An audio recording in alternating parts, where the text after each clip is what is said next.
Welcome back to Make Me a Fan. I'm the Jag. I'm Pete. And today is episode 2, numero dos, of Make Me a Fan of Adam Pearce. Adam Pearce is a prolific and gifted wrestler, producer, teacher, smack talker.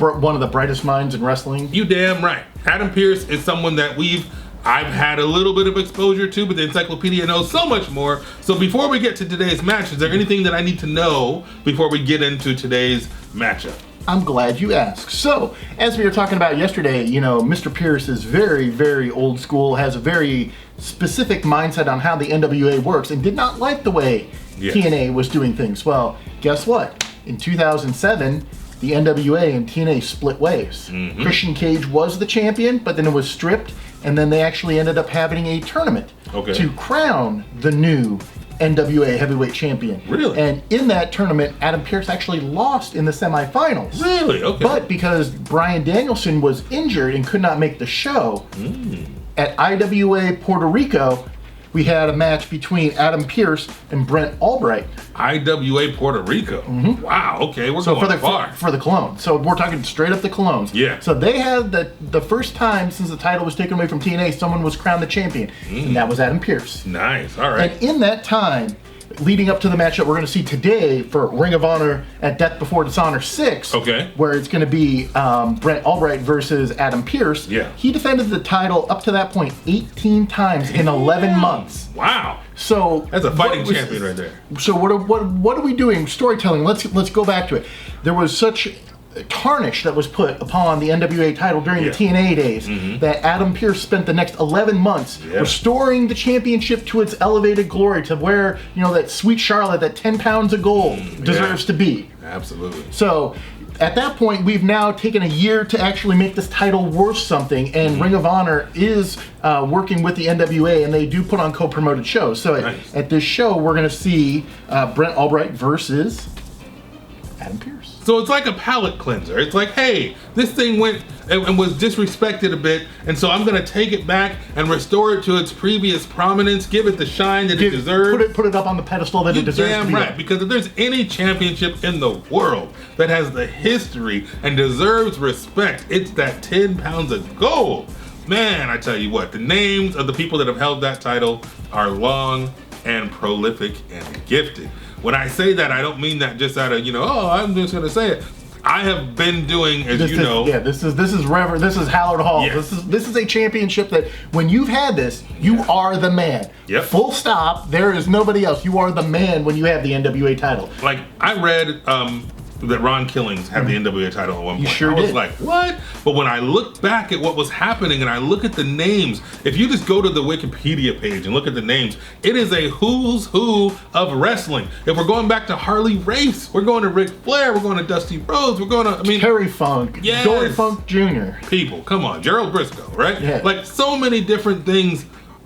And I don't want to talk trash, but in this day and age of wrestling, legacy is a little bit tarnished. Because even in the WWE, which has a long storied history, we don't have a championship anymore. We have 2 championships, and one's the Universal, and one's the World, and Goldberg will show up and win it in 10 minutes. Which one's the real one? So that's kind of the problem, is you've depleted the value of having a singular secular world champion. Bingo, you freaking said it. They depleted the value. It is depreciated. It has gone down because they've watered it down with too much talent. Well, I won't say too much talent, but with a lot of minutia, a lot of little BS here and there. And see, I could see a way why you have the Universal Champion, because what that is that's for the universe, like the fans. But see, like they never explain it that way, that this is the fans champion. Yeah. And then you have the heavyweight title, which is the creme de la creme, the piece de resistance, the title that makes you the man. You're absolutely right, because I had never, up until this second, I was this many days old when I learned that the Universal Championship was for the WWE Universe. That's the fan championship. Good call. I never thought of that before. I don't think that's ever been explicitly made or those dots connected, but that's kind of the whole thing with that. But again, it's just that you have to have 2 champions for 2 brands, but that's a different story for a different time. And let's focus on the good stuff. Absolutely, because if we go to the other side of the pond, they're 10 minutes old. So that doesn't matter, right? Like those guys have been around for 10 minutes. So the legacy of the 10 pounds of gold deserves reverence. Yes. it sounds like Adam Pearce was trying to give it that reverence. I believe at this point it definitely recaptured that, because you're talking about 18 defense titles going into this match. Yeah, that's pretty awesome. Okay, respect, Mr. Pearce. I got none but respect for you, and I hope this match is going to continue to put the shine on old 10 pounds of gold, because that belt, if I could have any belt in the world, that's the one I would want. Sweet Charlotte, I would love just to even put Sweet Charlotte. I don't have to own it. I don't have to just one day put Sweet Charlotte here in the shrine. Yeah. That would be amazing. I will also take that beautiful Hollywood Heritage title that Mr. Marquez has. Yeah. That is also very beautiful. I would love one day just to, it doesn't ever have to, I don't have to win. I just want it to sit here in the shrine to say that it was, that piece of history could sit here on this shelf. Now, the Hollywood Heritage title is fantastic. Dr. Watts, or I guess his handle, Eric Watts, is the champion right now, and he's fantastic. And then Mr. Marquez found the original title with the NWA logo on it and everything. That son biscuit is beautiful too. Absolutely. So I gotta show respect to my NWA love. But listen, people, we're gonna watch a match. We're over here gushing about and it's Ring of Honor. So it's a Ring of Honor match with the NWA World Heavyweight Championship. Absolutely. And we're actually gonna watch this on YouTube, and we're actually watching this on Adam Pearce's YouTube channel. All right. Which, stay tuned. There's gonna be a lot more plugging of that channel after this match and tomorrow's match. All right, so click the link in the description to watch this on YouTube. Just Control-T, open a new tab, and the Encyclopedia is gonna press the play button when? Right about now. This was one of the greatest matches I have ever freaking seen. Why? Well, we've said this before, I'm sure we'll say it again. It's not about the moves, it's what happens in between the moves. Probably my favorite part of the match. At one point, Adam Pearce looks at the ref with such disdain, just like, don't you even freaking think about it, you know? And I mean, he does the, to the ref a couple times, but just to look over his shoulder like, are you, it was like a Terminator look, like a horror movie look, and Paul Turner is still there. I mean, Paul Turner's still a referee, still there, and still a senior one. But yeah, he was trying to intimidate Paul Turner. He's like, remember who the champ is. Yes. Who is the world champ? That's me. Facial expressions, guys, even the rules of the match under the NWA rules, for which they mic'd the ref up to explain, great. The holds and reversals, mat wrestling, dude, this had everything. That's the whole idea is that it felt big time because it was big time. And it's at the Hammerstein Ballroom. Yes. The building that ECW, ROH still runs that building to this day, and that's the reason why. And the Manhattan Center is right below it, where Monday Night Raw first was born, and we've seen other shows there. But yeah, the Hammerstein Ballroom hanging off the rafters, going crazy. And anything can happen, and anything did happen when my man went through the table, which I completely forgot about. Just like we watched The Bits a couple of days ago, and I'm like, well, the match ain't over because we still got those tables over there.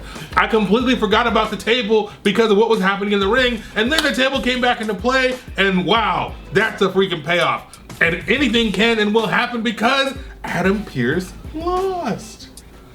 Son of a biscuit! Anybody can be NWA champion on any given night, any place, any state, any country, any freaking part of the world, because he's a world champion, he's a fighting champion, and he fought his freaking ass off. Encyclopedia, I'm done. What else can I say? That was great. Son of a biscuit. Adam Pearce, next time I see you, if I ever see you, you're getting the handshake and the high five, the Mega Powers handshake, man, because that was amazing and I appreciated you. And we even said, and this is no offense to Mr. Pearce, because I know he's watching, right? There's nothing, this isn't a dig, this is an observation. He's not 7 feet tall. Doesn't have to be. He's not covered in tattoos. He doesn't have crazy gear. Doesn't need to be. There's no amazing gimmick here. He's not the Undertaker. He's not Kane. He's just a dude that'll punch you in the mouth, a dude that wants to win, and a dude that's willing to put whatever he has, to put everything on the line for what he believes in. And in this case, what he believed in and what was on the line was that 10 pounds of freaking gold. Sweet Charlotte. You goddamn right. Son of a biscuit, I'm a fan. Adam Pearce, I am a fan. Yes, I'm sorry. Absolutely. So, as we know, guys, as you watched Make Me a Fan, it's a 3-show act. We got the last one to go. So you know what? Let's take it right home. Let's take it right to Hollywood. Okay. We are going to see tomorrow, all right, 9 a.m. Pacific, noon Eastern. Okay. Adam Pearce as the NWA World Heavyweight Champion versus Colt Cabana. All right, Colt Cabana. I'm cool with that. I'm a little nervous because, you know what? We'll talk about it tomorrow. So, thank you for watching this episode of Make Me a Fan. hit that subscribe button down below, ring the bell so you're notified each and every time a new video comes out, which, spoiler alert, it's every day at 9 o'clock Pacific, 12 noon Eastern. And yeah, ring the bell, follow us at social media at Make Me a Fan 316. Anything else? No, sir. All right, we will see you tomorrow.